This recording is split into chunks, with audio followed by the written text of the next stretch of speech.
Hi, welcome to a new video of the lecture series Digital Economy and Data Analytics. My name is Eiko van Vuren and today we are going to look at three different topics, namely bagging, boosting and random forest. These are different algorithms and these algorithms can be seen as maybe the most powerful methods that we know of these days, especially with respect to classification in machine learning. And to start with the very first one, bagging, we should realize that almost all the methods, or especially the first two methods, are mainly related to so-called regression trees. The regression trees that we have already been looking at in the previous video. And we should realize that regression trees actually do have a problem. And the problem with respect to regression trees is that they have a very high variance. Remember in that sense that the risk function generally is determined by three different things, namely the unavoidable risk, that we cannot do so much about it. That's the reason why it's called unavoidable risk. In addition, that we have the squared bias and we do have the variance. And we should realize that what we would like to have is a risk that is as low as possible. And we should realize that even in the case that we have a method that has not such a high bias, then at the moment that the variance is going to be really, really high, then it still can be quite a bad predictor. And that's exactly the problem that we have with respect to trees. The bias is not really the problem with respect to trees, but it's the variance that is the problem. And the question arises, why do trees have such a high variance? Well, that has all to do with the one aspect that we have discussed with respect to trees, and that is their greediness.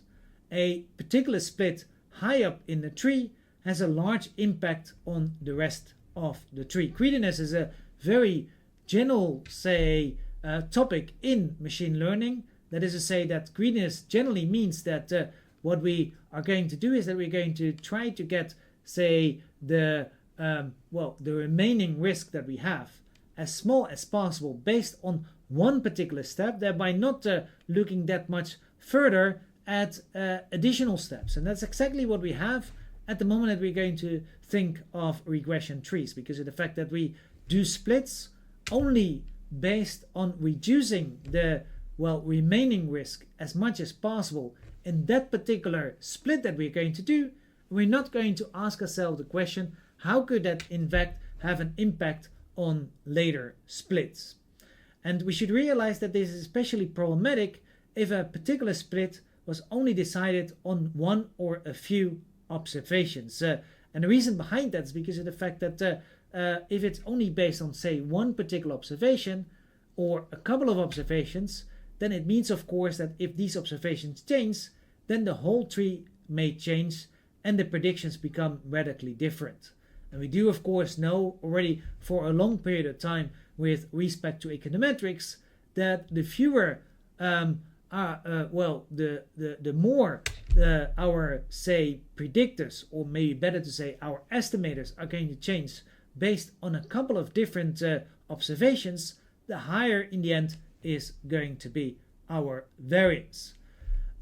So therefore the question of course arises, how could we try to reduce that variance with respect to trees? Well, in order to reduce the variance, one would ideally have B independent training samples. So not just one particular training sample, but B different independent training samples. Then in a regression context, what we could do then is that we can just take the average of all the trees in order to obtain a so-called meta prediction. Then we of course are going to get a prediction with respect to the first tree, then with respect to the second tree, with the third tree, etc. And then what we could do is that we can just then take the average over all those different predictions and get a meta prediction. Well, it's well known in statistics that then the variance would reduce by a vector 1 over b. So that means that, for example, if b is going to be equal to 1,000, then at that moment in time we are able to reduce, the variance that we originally had by 1000. That means that it's only 1 or 0.1% of the original variance that we had. That's very good, because of the fact that implies that even though maybe the variance with respect to a particular tree is going to be very high, at the moment that we can reduce it by, say, 99.9%, that particular variance, well, then in the end we are going to have a variance that is going to be very, very low at the moment that we're going to do this. However, there's one particular problem. And the problem is related to the fact that we should realize that of course, in reality, we never have different training samples. Of course, we should take into account that we generally only have one particular training sample, and that is just the only training sample that we actually have in our analysis. Even if we would have had different training samples, then actually what we could have done is say like, well, but then we just take all these training samples together, and then what we're going to get is B times the number of original observations. So suppose that we have originally, say, N is 1,000 observations, and well, then of course, based on that, a particular tree is going to have a high variance.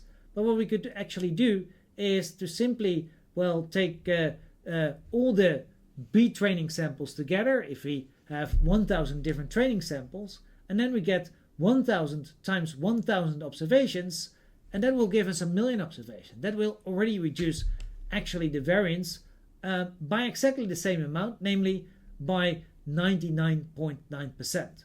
So in that sense, it is not that helpful in this particular situation to have these B training samples and to do it in the way that we have over here, because of the fact that we could also just take all the, say, training samples together if we would have had 1,000 training samples. So therefore the question arises, how can we just have one training sample and still try to do the things that we have over here? Well, that's the idea of backing.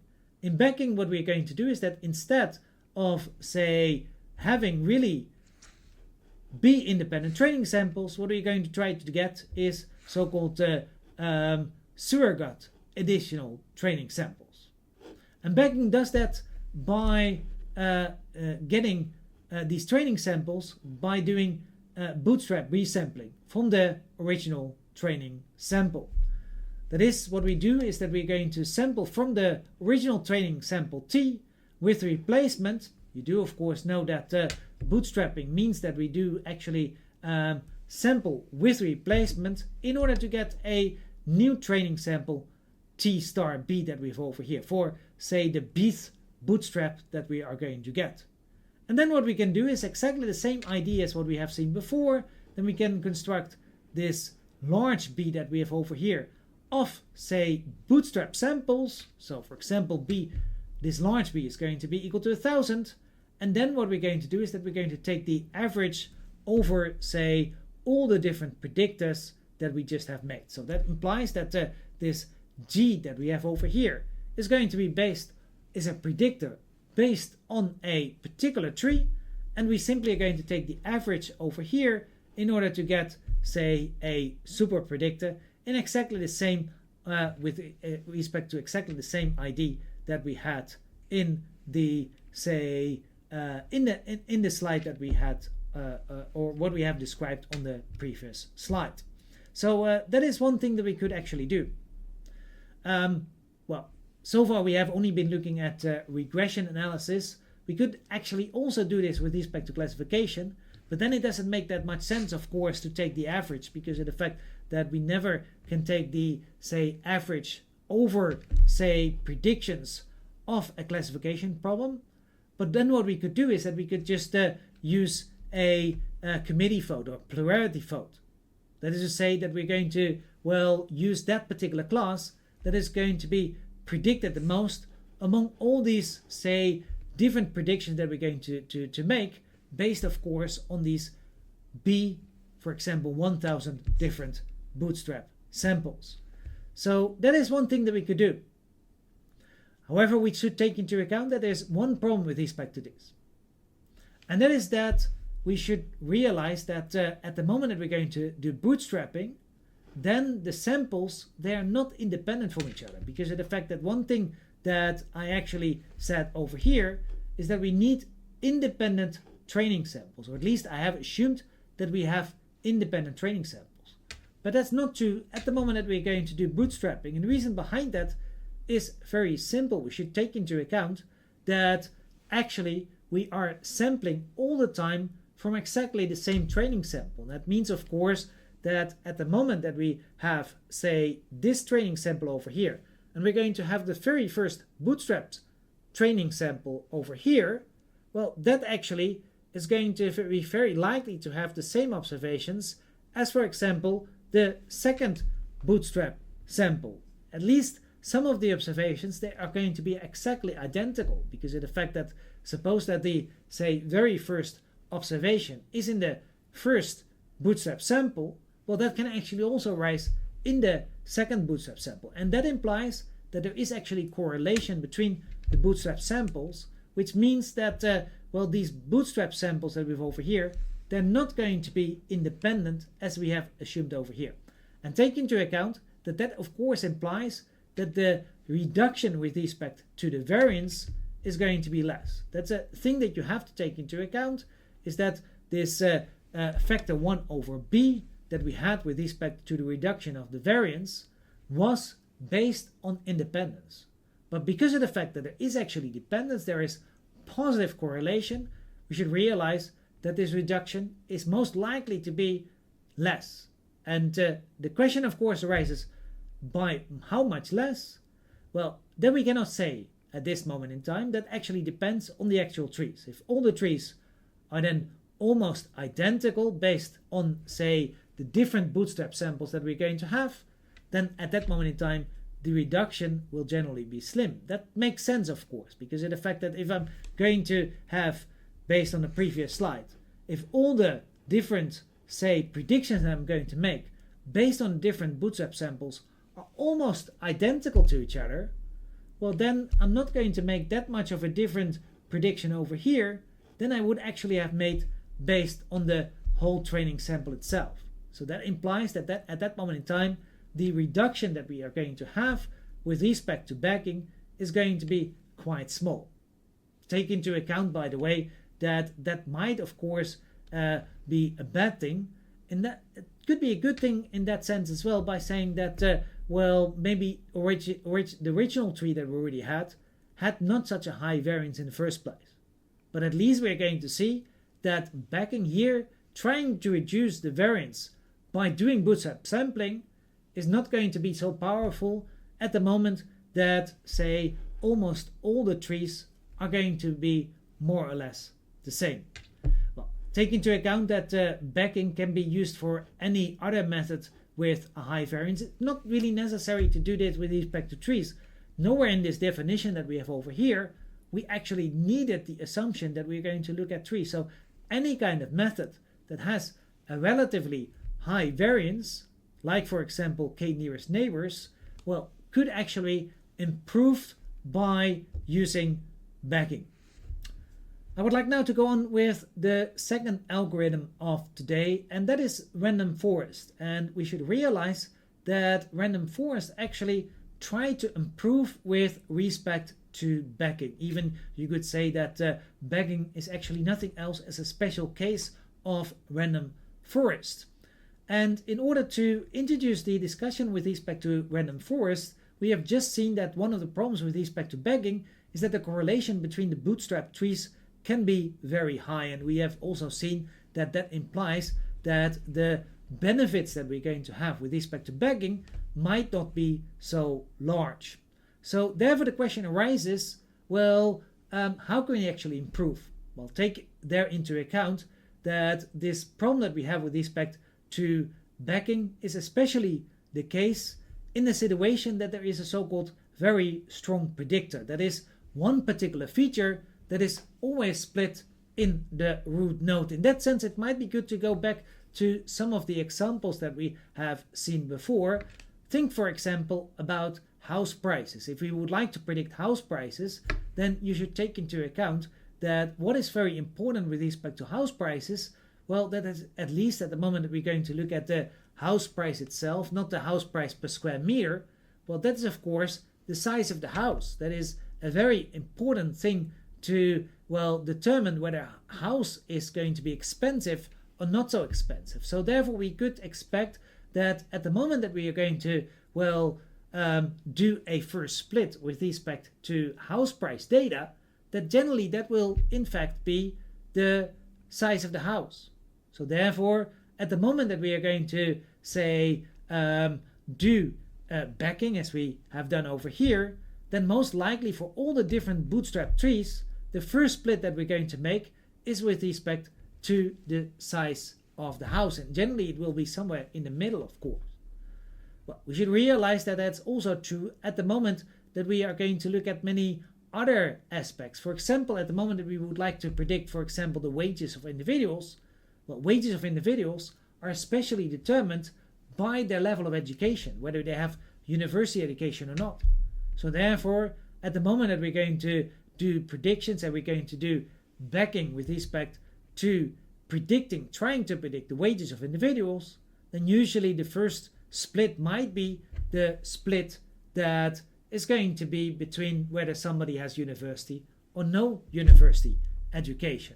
So that implies that in both situations, in both examples that I have seen so far, well, the trees, they are going to look almost identical to each other because of the fact that they always start with a very important first split, and therefore they will probably not make that many different predictions. Well, from statistics we know that if we have a random ID sample, that means identically distributed, but in this case not independently distributed, sample U1 to UB, then the variance of the mean is going to equal, well, we are going to denote then the mean by this U overline that is over here. Maybe better to say the average over all those U1s to UB. The variance of U overline is then going to be equal to rho times sigma squared plus 1 minus rho times sigma squared over B.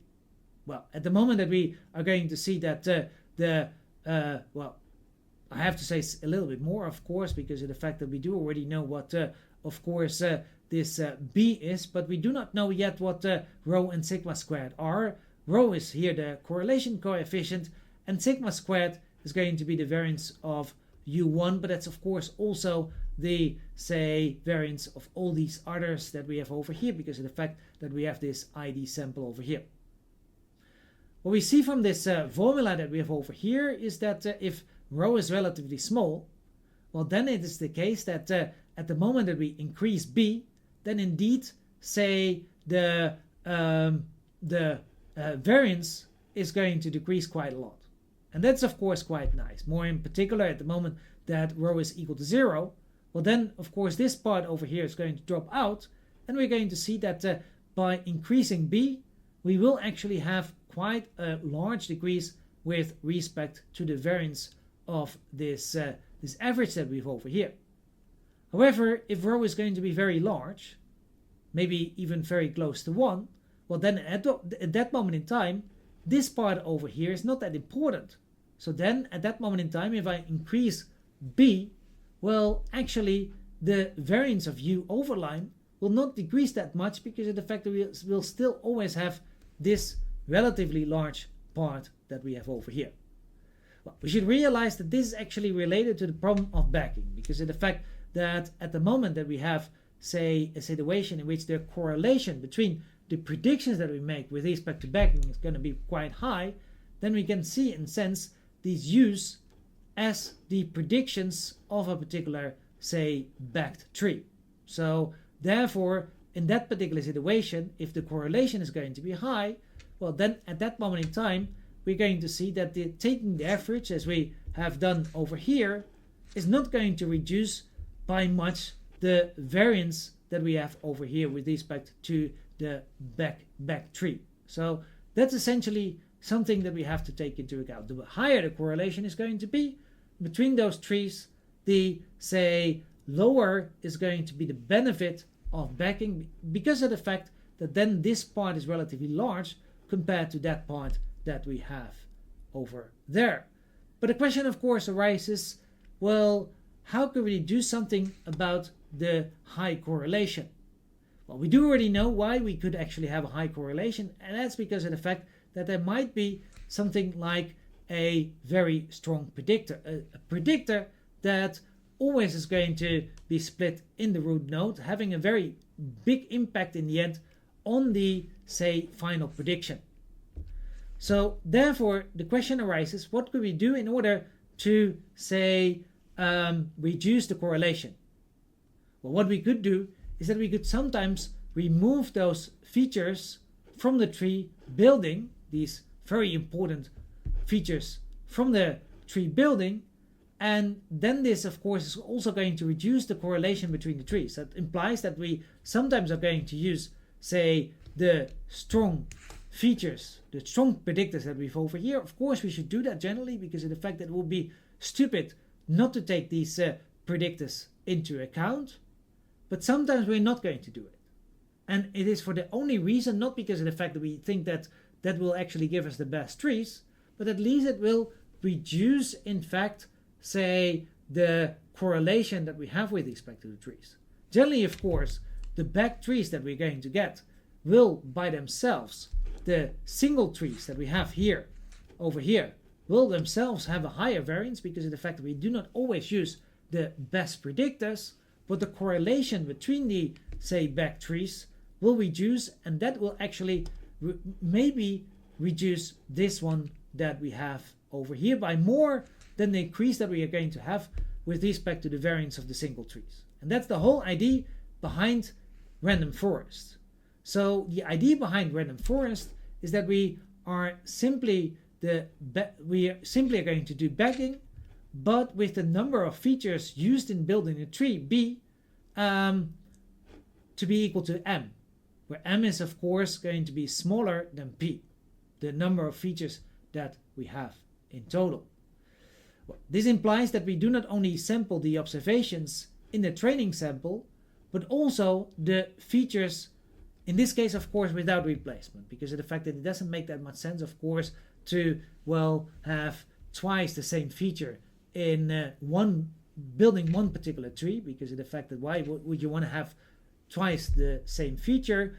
So therefore here it's going to be without replacement, but it means that apart from doing the bootstrap sampling, we're also going to sample from the features, and the number of features that we're going to get without replacement is equal to this M that we have over here. Now of course the question arises, how large should M be here? Should it be equal to, suppose that we for example have 100 different features, should M then be equal to 99 or 98? Or should it be much smaller, like only equal to 30 or maybe even something around 20? Well, the answer to that question can of course be given, like usual in machine learning, by cross-validation. We should realize that we could actually simply do cross-validation for the different values of M and then choose that M that gives us the lowest cross-validation risk. But take one thing into account, and that is that cross-validation might become very computer intensive at the moment that we are going to, well, do random forest. And the reason behind that is because of the fact that for every fault you actually have to calculate B trees. In order to give you an example, suppose that we have 10 volts and B is only equal to 100. Usually we actually take B at least 200, but in many situations even equal to 1000, and the number of volts that we have over here is also not that large, of course. It's maybe more or less the minimum of volts that we can actually have, but it means of course that for any M that we have over here we have to build then 1000 trees. That is actually quite a lot, so therefore the question arises whether this is feasible or not. Well, that of course depends a lot on the particular trees. It depends of course on the number of observations that we have, it depends on the number of features that we have, of course, whether this actually is feasible, and of course it depends on the time that we actually have to wait. So therefore whether this is feasible or not is of course dependent on the particular situation, but take into account that there is a nice alternative with respect to random forest, and that is out of back sampling. We can use out of back samples in this case. With out of back samples, we simply use the non-sampled observations in every bootstrap sample to predict the cross-validation. Take into account that at the moment that I do a particular bootstrap sample, then what I'm going to do is that I'm going to sample from the original training sample, of course, and implies that, well, some of the observations, given the fact that we do this with replacement, some of the observations are going to enter maybe twice in the bootstrap sample. They may even sometimes be there 3 or 4 or 5 times. But that means at the same time that some of the observations that we have in the original training sample will never be sampled. Well, we can actually use that for cross-validation. What we could do is that we can ask ourselves the question, how well do we actually, well, predict those observations from the original training sample that were not sampled in the bootstrap sample? And this is a fair prediction in terms of cross-validation. The reason behind that is because of the fact that we don't use these observations in order to make the prediction in that particular bootstrap sample. So therefore, this is actually a valid way to do cross-validation, and take into account that actually in that particular situation, cross-validation does not require any additional or hardly any additional computational cost here. I would like now to go on with the final algorithm of today, and that is boosting. Boosting is a method to combine weak predictors to obtain one strong predictor. And we should take into account that even though boosting can again be used for any kind of other prediction method, we are, especially today, we are going to apply it with respect to trees. But very generally saying, we can say that we are going to have a particular weak predictor that we are going to call, of course, a learner in a machine learning context for a particular decision problem. Then the idea behind boosting is now to improve, we usually say boost the weak learner by adding a new function h1 to it. What does that mean? Well, that means that we are going to then have a so-called boosted learner that we are going to denote by this g1x that we have over here, which is now equal to g0x plus alpha times h1x, where alpha is some kind of parameter. Usually it's called the learning rate, and it must be in between 0 and 1. And the idea now is that, well, we at least hope that even though, of course, this g0x is a very weak learner, so it's usually a learner that has a very high variance, so therefore is having a very high risk, so therefore it's actually not predicting so well, we should realize that even though g0x might be a very weak learner, maybe g1x is going to be a much better learner. Then of course the question arises, how are we going to determine this h1x that we have over here? This g0x, we take it for given, but take into account that one of the things that we could do is just predict or make a prediction with respect to a tree with a very small depth. For example, a depth only equal to 1. That is not a very good predictor, of course. Trees that only have one, say, particular split, they usually are not very good predictors. That could be this g0x that we have over here. But the question, of course, arises, how are we going to determine this h1x that we have over here? Well, what h1 is that we are going to determine it simply based on, say, minimizing the remaining training risk that we have. Take into account that what we could in fact do is, well, this is of course always the training risk, and what we could simply do is to substitute in the g1, our predictor, into the, say, training risk. And then we are going to get this relationship over here. We are going to substitute it into, well, as a predictor into the loss function as we have it over here. Take by the way into account that here I do not have an alpha, whereas in this we did have an alpha. That is not a mistake. We would like to now reduce the, say, training risk as much as possible by determining this h1 function that we have over here.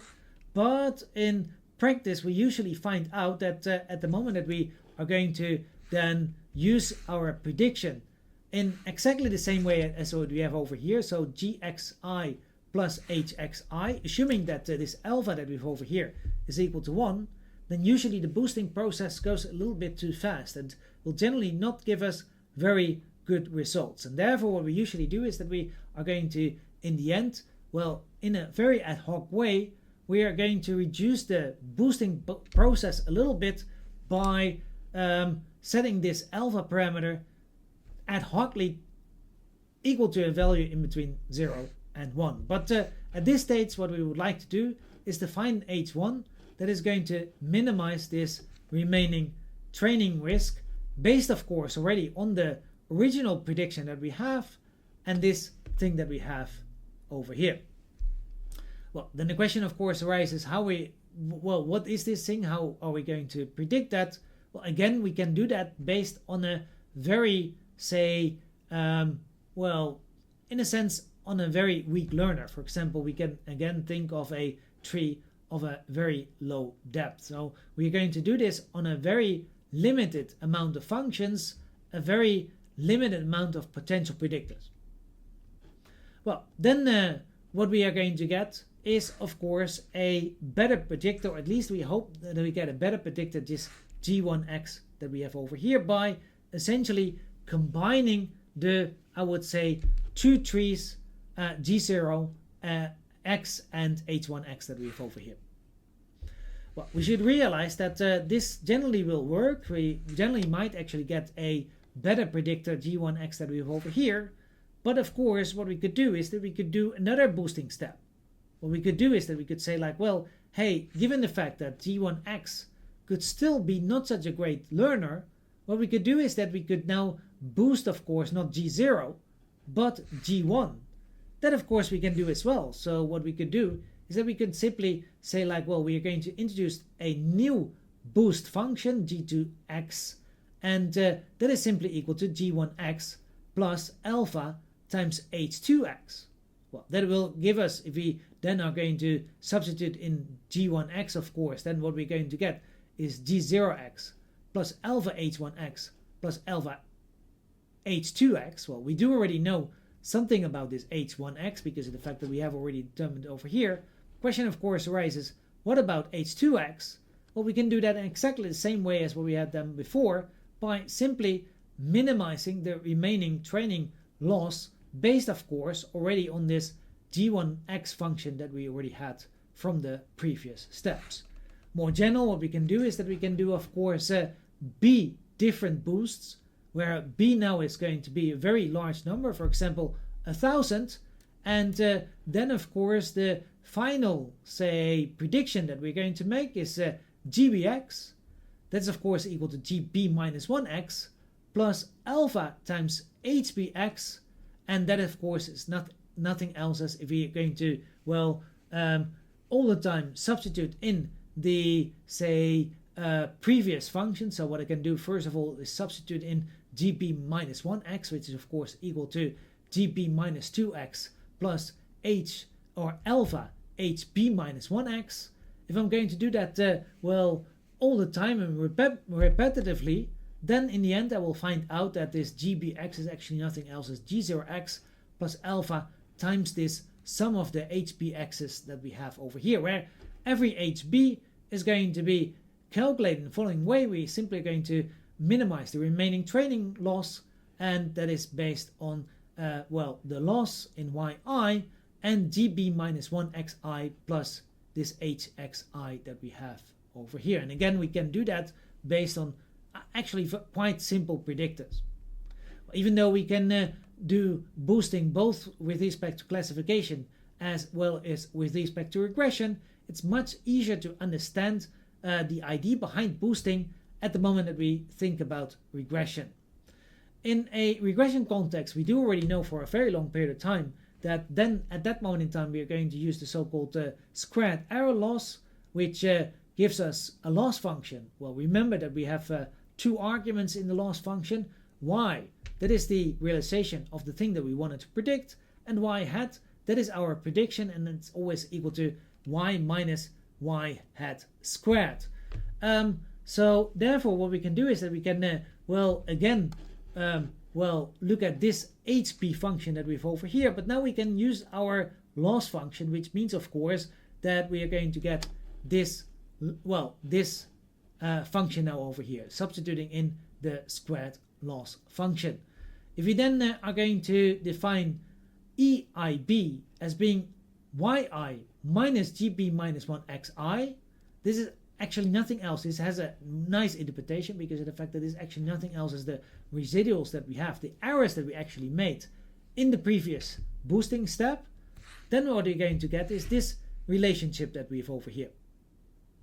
And that implies that, intuitively, we see here that essentially what boosting does is to try to, minimize the errors that we have made in the previous stage. So what we are going to do is that we're going to set HB in such a way that the mean squared errors that we have made in the previous stage are going to be minimized.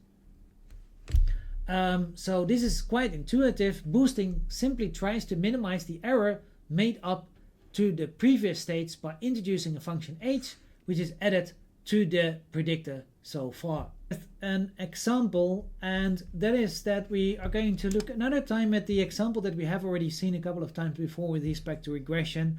It has a yi at the left hand side, and right hand side we have a gxi plus ui, where ui is going to be following a normal distribution. It's normally distributed with a mean equal to 0 and a variance equal to 0.25. That means that the standard deviation is equal to 0.5. And also remember that we had this nice function gx, maybe better to say gx star, and that was equal to minus half x squared plus cx plus the sinus of 4x plus 2 if x is larger than 0, and it's equal to the sinus of 16x in the case that x is smaller or equal to 0.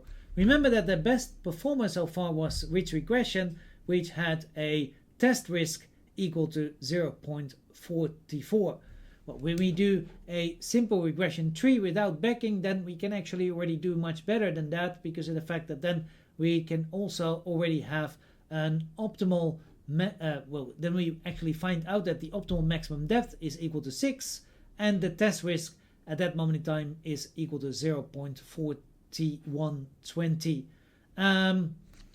So that is without any backing or random forest. In order to illustrate this, what we should realize is that at the moment that we're going to look at trees, and at the moment that we are going to look at a situation of just one particular, say, feature, then what we're going to do is that the subspaces that we're going to divide upon are just going to be intervals. They're not going to be squares as we have seen in, say, the situation of classification of the red and blue dots, but since we now have only one feature, it implies that we have then intervals, and the only thing that we have to determine at the moment, at least we have a maximum depth of 1, is where we are going to make the split, not for which with respect to the feature, because of the fact that there's only one feature, so we don't have to decide about the feature. We always are going to have this feature over here.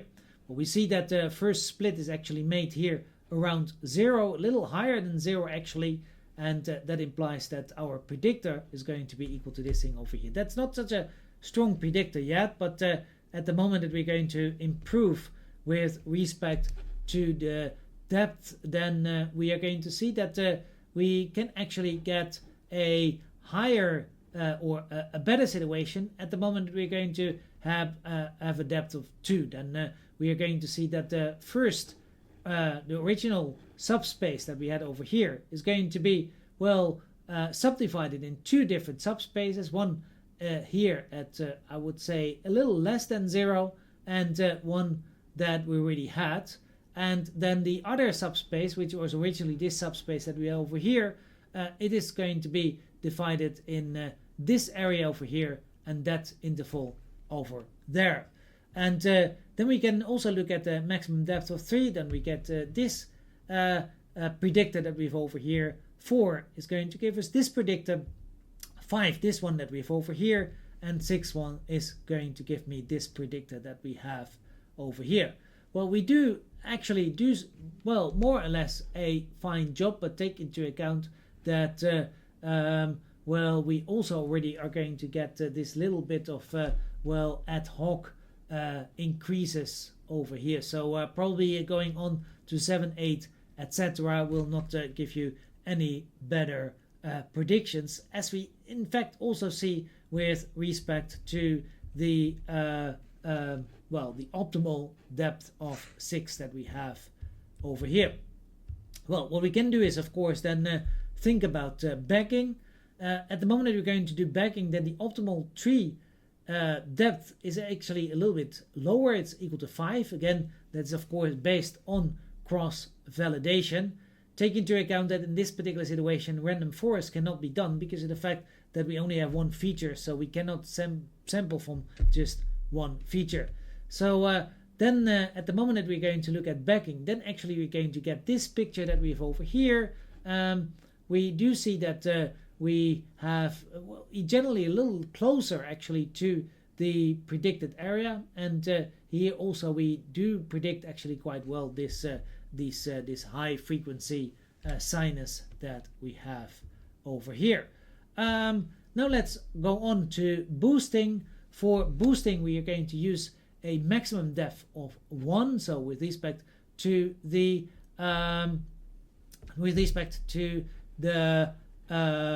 tree that we're going to get, and we're going to do 1000 boosting iterations, and the optimal alpha that we're going to choose. So far I have said that alpha is ad hocly chosen, but take into account that that is of course usually based on doing cross-validation. So also here we are going to do cross-validation, and we then find that the optimal alpha is going to be based on is going to be equal to 0.1486. And then at that moment in time, if we are going to then look at our test risk, it's then only going to be equal to 0.3570, and that's actually much better than we actually find for any of the other methods. And take into account that the lowest test risk that we can ever get is of course equal to this 0.25, and then the final prediction that we're going to get is this prediction that we have over here. Well, then we can of course then also look at the classification problem that we have seen so far. So remember that we had this classification problem where we had to, well, determine whether a particular dot was red or blue, and then also what we can do is that we can look at standard trees, we can look at bagging. At that moment in time, the cross-validation that we have to do is with respect to the tree depth. We can also do random forest. Well, in this particular situation, random forest is different from backing because of the fact that now we have 2 different features, so that implies that we can have either based on 2 features, then we just get bagging, or just 1 feature, and well, then we get pure random forest in that sense, and then we can do of course as well, and then finally we can look at boosting, and there we have to determine the learning rate. Well, I'm not going to say too much about the well, the final things that we actually get from cross-validation, but I'm going to give you here the test risks. Based on trees, we're going to get 0.2133. Backing is going to give us a little bit better, 0.2103. Random forest still do us a little bit better. It gives you us 0.2066. And again, boosting is the winner. It gives us 0.2018. And in order to give you an idea of how this actually works, at the moment that we're going to use trees, well, this picture we have already seen before last week. It was also the optimal picture that we can ever get. At the moment that we're going to look at backing, then we get this picture that we've over here. At the moment that we are going to look at random forest, then we get this picture over here. And finally, boosting will give us this picture that we have over here.